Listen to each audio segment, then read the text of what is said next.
මේ 2025 වසරේදී අපේ අසල්වැසි රට වෙන්නා වූ ඉන්දියාවට තස්ත පෙරහරයක් එල්ල වෙන්නා වූ වසරක් බවට පරිවර්තනය වේවි. මෙම වසරේදී ජනගහනය වැඩියෙන් ගැවසෙන්නා වූ රටේ මරම ස්ථානයක් වෙත සතුරු පෙරහරයක් හෝ බෝම්බ කිහිපයක් පුපුරන්නා වූ වසරක් බවට පරිවර්තනය වේවි. කාශ්මීරයේ පහල්ගම්හි ජනප්‍රිය සංචාරක ප්‍රදේශයකදී එල්ල වූ ත්‍රස්ත ප්‍රහාරයකින් පුද්ගලයන් 26 දෙනෙකුට දිවි අහිමි වී තිබෙනවා. 2019 පසු ජම්මු කාශ්මීර නියමනයේ සිදු වූ දරුණුතම ප්‍රහාරය මෙයයි.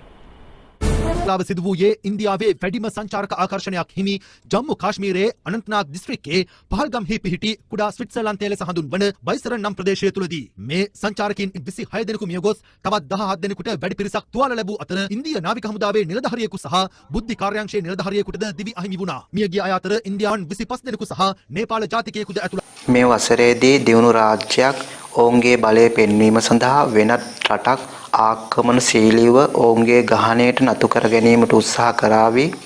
සමස්තයක් වශයෙන් ගත් කල 2025 වසර ලෝකයේ ආර්ථිකය වශයෙන් කඩාවැටීමට ලක් වෙන්නා වසරක්. 2025 වසර දියුණු රාජ්‍යයන් මෙන්ම යුරෝපීය රටවල් බොහෝමයක් ආර්ථිකව කඩාවැටෙන්නා වසරක්. ඒ වගේම තමා මේ 2025 වසරේදී නැවත දියුණු රාජ්‍යයක් හා සම්බන්ධව නැවත රටවල් දෙකක් යුද්ධමය තත්ත්වයට පරිවර්තනය වෙන්නා වූ නැවත යුද්ධයක් පටන් ගන්නා වූ වසරක් බවටද පරිවර්තනය වෙවි. මේ වසරේදී